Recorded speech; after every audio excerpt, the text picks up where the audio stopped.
नमस्कार भाइयों और बहनों, एक ऐसी बात बताने जा रहे हैं जो आपके दिल और सोच दोनों को हिला देगी। एक ऐसी सच्चाई जो आपको हैरान कर देगी। आज हम बात करेंगे कुरान के उस राज की जिसमें छुपा है 1400 साल पहले यीशु का जिक्र। क्या कुरान में यीशु का जिक्र? क्या कुरान में यीशु का नाम लिखा गया है? क्या ईसा मसीह वही यीशु हैं जो और अगर हाँ, तो क्यों छुपाई गई ये बात इतने अरसों तक? चलिए शुरू करते हैं एक ऐसी यात्रा जिसमें आप जानेंगे कुरान और बाइबल के बीच का एक गहरा रिश्ता, जिसमें आप देखेंगे सच्चाई की रोशनी और समझेंगे वो सब कुछ जो शायद आपको कभी किसी ने बताया ही नहीं। कुरान एक पवित्र ग्रंथ है जो मोहम्मद पैगंबर के माध्यम से दुनिया को दिया गया। लेकिन क्या आप जानते हैं कुरान में ईसा नाम से एक पवित्र व्यक्ति का जिक्र है। वही ईसा जिनका जन्म एक कुंवारी से हुआ। वही ईसा जो अंधों को देखने की शक्ति देते थे। वही ईसा जो मुर्दों को जिंदा करते थे। और वही ईसा जिनको रूह उल कुद्दुस यानी पवित्र आत्मा से भरपूर कहा गया है। अब सवाल उठता है, क्या ये ईसा यीशु मसीह ही हैं?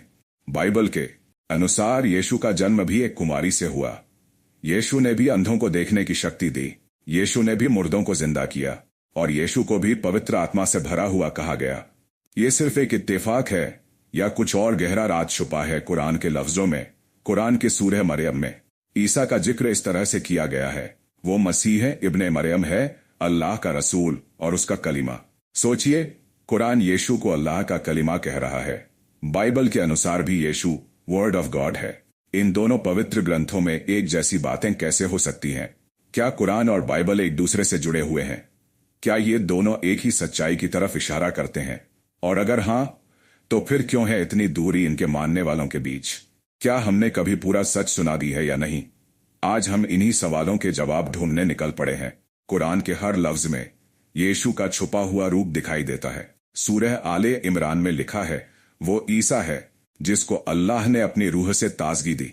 क्या आप समझ पा रहे हैं ये कितना गहरा अर्थ है? यीशु जिनको बाइबल में इम्मानुएल परमेश्वर हमारे साथ कहा गया, कुरान में भी रूह से भरपूर पाक पवित्र गुणवान व्यक्ति के रूप में दिखाई देते हैं। क्या ये सब कुछ सिर्फ समझौता है या एक असली कड़ी? जो लोग बाइबल पढ़ते हैं उन्हें पता है यीशु मसीह ने अपने प्रचार के दौरान कहा था, मैं हूं रास्ता, सच्चाई और जिंदगी। और कुरान भी ईसा के जरिए रोशनी का जिक्र करता है। तो क्या ये दोनों एक ही रोशनी का जरिया है? आप हैरान होंगे, लेकिन कुरान में भी यीशु के दूसरे आगमन का जिक्र है। कुरान के सूरह ज़ुखरुफ में लिखा है, वो ईसा कयामत की निशानी है। तो क्या यीशु कयामत से पहले लौट कर आएंगे? क्या यीशु एक दिन सबको न्याय देने आएंगे? बाइबल भी तो यही कहती है, यीशु मसीह फिर से आएंगे बदले की घड़ी में।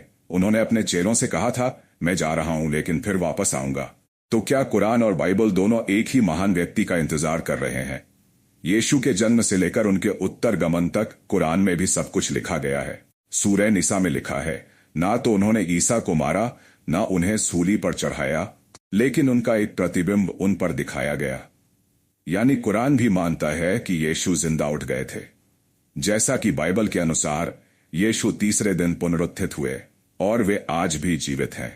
एक किताब अरब में उतरती है, दूसरी इस्राएल के प्राचीन इतिहास में लिखी जाती है, लेकिन दोनों एक ही व्यक्ति का महिमा गान करती हैं। तो फिर क्यों हम इन सच्चाइयों से मुंह मोड़ते हैं? क्या आपने कभी सोचा, आखिर कुरान यीशु के बारे में इतनी विस्तार से क्यों बताता है? क्या ये ईश्वर का एक संकेत है कि यीशु हर धर्म, हर कौम के लिए आए हैं? यीशु का संदेश प्रेम का संदेश था। उन्होंने ना हिंदू मुसलमान देखा, ना गरीब अमीर। उन्होंने हर एक को बुलाया, जो थका मांदा है मेरे पास आ जाए, मैं उसे आराम दूंगा। और यही बात कुरान भी कहता है। ईसा एक रहमत थे, एक मर्सी थे दुनिया के लिए। तो फिर क्यों ना हम उनकी बातों को समझें, उनके संदेश को अपनाएं। जो लोग कहते हैं यीशु सिर्फ एक नबी थे, वो कुरान से पूछें, अगर ईसा सिर्फ एक नबी होते तो क्यों अल्लाह ने उनको कलीमा कहा? क्यों कहा कि वो पाक रूह से जन्मे? क्यों कहा कि वो कयामत की निशानी है? ये सब कुछ एक आंख खोल देने वाली सच्चाई है। आप चाहे किसी भी धर्म से हों, सच को झुकाया नहीं जा सकता। और सच यही कहता है, यीशु का जिक्र कुरान में भी है और बाइबल में भी। और अगर आपने ये सच जान लिया तो आप खुद सोच सकते हैं, क्या ये व्यक्ति सिर्फ एक नबी हो सकता है? अगर आप अब तक ये वीडियो देख रहे हैं तो इसका मतलब है आप सच्चाई को जानना चाहते हैं। आप उन सवालों से नहीं डरते जिनका जवाब दुनिया ने छुपा रखा है? तो आइए और गहराई में चलते हैं।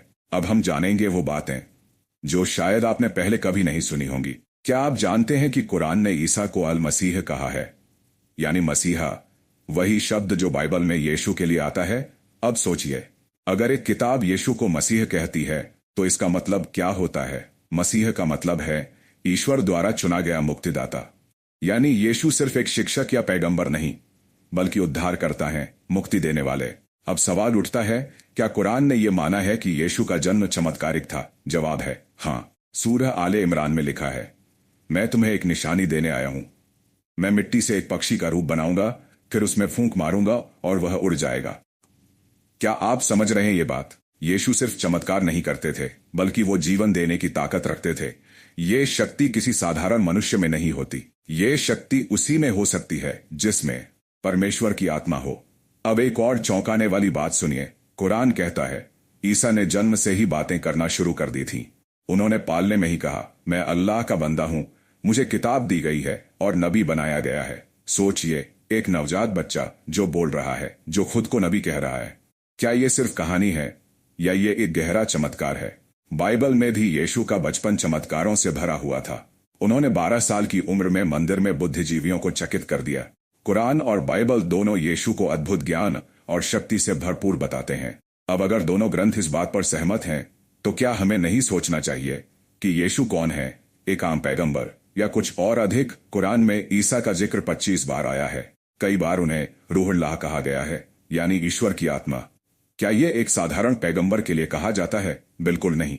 अब सुनिए, कुरान के सूरह तहरीम में लिखा है, मरियम, जिसने अपनी पवित्रता को बरकरार रखा, अल्लाह ने उसमें अपनी आत्मा फूंकी। बिल्कुल वही बात बाइबल में भी मिलती है। मरियम पवित्र आत्मा से गर्भवती हुई। यानी दोनों ही ग्रंथ यीशु के चमत्कारिक जन्म की गवाही देते हैं। अब आप ही बताइए, इतनी समानता इत्तेफाक हो सकती है? नहीं भाइयों और बहनों, ये कोई संयोग नहीं, बल्कि ये परमेश्वर की योजना है। अब आगे बढ़ते हैं एक और गूढ़ बात की तरफ। कुरान में लिखा है, ईसा ने कहा, ए इस्राएल की औलाद, मैं तुम्हारे पास आया हूं ताकि पिछले ग्रंथ की पुष्टि कर सकूं और आगे आने वाले रसूल की सूचना दे सकूं। अब सोचिए, कुरान खुद कह रहा है कि ईसा पुराने ग्रंथ की पुष्टि करते हैं। यानी जो ग्रंथ बाइबल में है, ईसा उन्हें पूरा करने आए थे। और यही बात बाइबल भी कहती है। यीशु ने कहा, मैं व्यवस्था या भविष्यवाणी को रद्द करने नहीं, बल्कि पूरा करने आया हूं। तो क्या ये दोनों कथन एक दूसरे से मेल नहीं खाते? इसका मतलब साफ है, ईश्वर की योजना एक है, बस लोगों की समझ अलग है। अब बात करते हैं सबसे अहम हिस्से की, यीशु का बलिदान।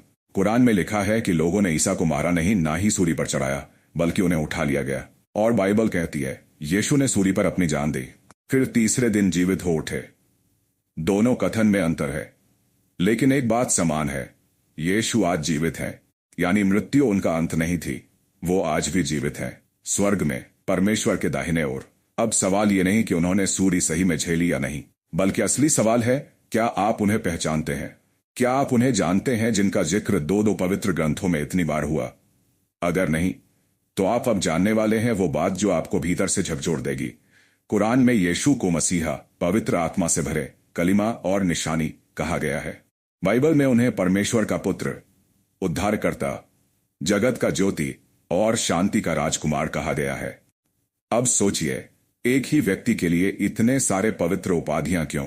क्योंकि वो सिर्फ एक पैगंबर नहीं है, वो केवल एक शिक्षक नहीं है, वो स्वयं सत्य है, वो स्वयं मार्ग है, वो स्वयं जीवन है। और यही कारण है कि सिर्फ बाइबल नहीं, बल्कि कुरान भी उनके महत्व को पहचानता है। भाइयों और बहनों, आज दुनिया बहुत बंटी हुई है, धर्म के नाम पर, जाति के नाम पर, संप्रदाय के नाम पर। लेकिन अगर हम यीशु को देखें तो हमें एकता दिखेगी, हमें प्रेम दिखेगा, हमें क्षमा दिखेगी। यीशु ने कभी नफरत नहीं सिखाई, उन्होंने हमेशा माफी और प्रेम का संदेश दिया। कुरान कहता है ईसा नम्र थे, झुकने वाले थे और उन्हें धरती और स्वर्ग का ज्ञान था। बाइबल कहती है यीशु ने अपना सब कुछ दे दिया ताकि हम जीवन पा सकें। दोनों ग्रंथों का संदेश है, यीशु जीवन देते हैं। अब तक आपने वो सब कुछ सुना जो लोगों को कभी बताया ही नहीं गया। अब वक्त है अंतिम और सबसे बड़े रहस्य का पर्दा उठाने का।